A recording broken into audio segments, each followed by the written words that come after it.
കുറെ കാര്യങ്ങൾ പെരുന്നാൾ ദിവസം നാം ചെയ്യേണ്ടതുണ്ട്, സുന്നത്തായ കാര്യമാണ്. പെരുന്നാൾ രാവ് ഹയാത്താക്കുക, ഇബാദത്തുകളെ കൊണ്ടും മറ്റും പെരുന്നാൾ രാവ് ധന്യമാക്കുക, അത് പ്രത്യേകം സുന്നത്താണ്. യുസ്തഹബ്ബു ഇഹ്യാഉ ലൈലത്തൈൽ ഈദി, രണ്ട് പെരുന്നാൾ രാവ്, ഈ രാവുകൾ ഇബാദത്തുകളെ കൊണ്ട് ധന്യമാക്കുക, അത് സുന്നത്താണ് എന്ന് ഫുഖഹാ രേഖപ്പെടുത്തുന്നു. അപ്പൊ പെരുന്നാൾ രാവ് എന്ന് പറയുമ്പോൾ അവിടെ ഇബാദത്തുകളെ കൊണ്ട് ധന്യമാക്കണം. ഫിത്ർ സക്കാത്തിന്റെ അരി അവകാശികൾക്ക് കൊണ്ടുപോയി കൊടുക്കുക, അതും ഇബാദത്ത് തന്നെയാണ്. അപ്പൊ പെരുന്നാൾ രാവ് ഇബാദത്തുകളെ കൊണ്ട് ധന്യമാക്കൽ പ്രത്യേകം സുന്നത്താണ്. ഇനി പെരുന്നാളുമായി ബന്ധപ്പെട്ട കുറെ കാര്യങ്ങളുണ്ട്. ഒന്ന്, പെരുന്നാൾ ദിവസം തക്ബീർ ചൊല്ലുക, അതേ പ്രകാരം പെരുന്നാളിന് ആശംസ അർപ്പിക്കുക, പെരുന്നാളിന് കുളിക്കുക, സുഗന്ധം ഉപയോഗിക്കുക, മറ്റ് രൂപങ്ങളിലൊക്കെ ഭംഗിയാവുക. ഇങ്ങനെ പെരുന്നാളുമായി ബന്ധപ്പെട്ട കുറെ കാര്യങ്ങളുണ്ട്. അതിൽ നിന്ന് ഇൻഷാ അല്ലാഹ് കുറഞ്ഞ കാര്യങ്ങൾ നിങ്ങളുടെ ശ്രദ്ധയിൽപ്പെടുത്താനാണ് ആഗ്രഹിക്കുന്നത്. അല്ലാഹു സുബ്ഹാനഹു വ തആല നമുക്ക് തൗഫീഖ് നൽകട്ടെ.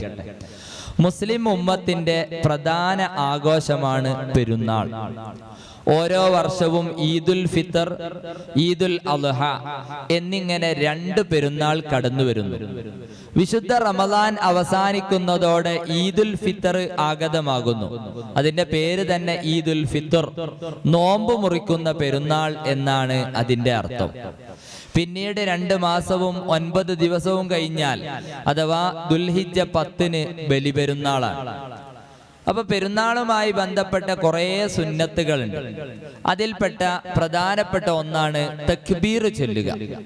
പെരുന്നാളിന് തക്ബീർ ചൊല്ലുക. ചെറിയ പെരുന്നാളാണ് ഇപ്പൊ നമുക്ക് വരുന്നത്, ചെറിയ പെരുന്നാളാണല്ലോ. അപ്പൊ ചെറിയ പെരുന്നാളിൽ പെരുന്നാൾ രാവ് മഗ്രിബ് മുതൽ പെരുന്നാൾ നിസ്കാരത്തിന് തക്ബീറത്തുൽ ഇഹ്റാം ചൊല്ലുന്നത് വരെ എല്ലാ സമയത്തും തക്ബീർ സുന്നത്താണ്. ഉദാഹരണം പറയാം, നാളെ പെരുന്നാളാണെങ്കിൽ ഇന്ന് മഗ്രിബ് മുതൽ, നാളെ പെരുന്നാളാണെങ്കിൽ ഇന്ന് മഗ്രിബ് മുതൽ നാളെ നിസ്കാരത്തിന് തക്ബീറത്തുൽ ഇഹ്റാം ചൊല്ലുന്നത് വരെ എല്ലാ സമയത്തും തക്ബീർ ചൊല്ലുക, അത് പ്രത്യേകം സുന്നത്താണ് എന്ന് ഫുഖഹാ രേഖപ്പെടുത്തുന്നു. പുരുഷന്മാർക്കും സ്ത്രീകൾക്കും അടിമകൾക്കും കുട്ടികൾക്കും യാത്രക്കാർക്കും എല്ലാവർക്കും തക്ബീർ സുന്നത്താണ്. പള്ളികളിൽ വെച്ച്, വീടുകളിൽ വെച്ച്, അങ്ങാടികളിൽ വെച്ച്, എല്ലാ സ്ഥലങ്ങളിൽ വെച്ചും തക്ബീർ ചൊല്ലുക, അത് പ്രത്യേകം സുന്നത്താണ്. അപ്പൊ പെരുന്നാൾ രാവ്, അതായത് പെരുന്നാൾ രാവ് മഗ്രിബ് മുതൽ പെരുന്നാൾ ദിവസം പെരുന്നാൾ നിസ്കാരത്തിന് തക്ബീറത്തുൽ ഇഹ്റാം ചൊല്ലുന്നത് വരെ നിരന്തരം തക്ബീറുകളെ കൊണ്ട് ധന്യമാവണം. തക്ബീർ കൊണ്ട് ധന്യമാവണം. എപ്പോഴും തക്ബീർ പെരുന്നാളിന്റെ ഒരു അടയാളമാണ്, പെരുന്നാളിന്റെ ഒരു ശിആറാണ്, അടയാളമാണ് തക്ബീർ. അപ്പൊ തക്ബീറിനെ നമ്മൾ നല്ലോണം അധികരിപ്പിക്കണം. ബലിപെരുന്നാളിനെ സംബന്ധിച്ചിടത്തോളം അവിടെ പെരുന്നാളിന്റെ തലേ ദിവസം അഥവാ അറഫാ ദിവസം, അറഫാ ദിവസത്തെ സുബിഹി മുതൽ അയ്യാമത്ത് തശ്രീഖിന്റെ അവസാന ദിവസം ദുൽഹിജ്ജ 11, 12, 13, അതാണല്ലോ അയ്യാമത്ത് തശ്രീഖിന്റെ ദിവസം.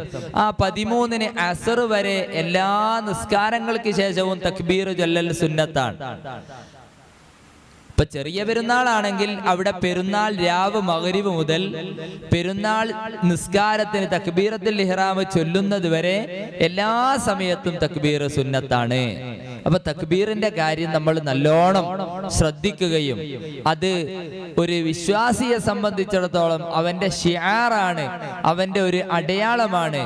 അതുകൊണ്ട് തക്ബീർ നമ്മൾ നല്ലോണം അധികരിപ്പിക്കണം.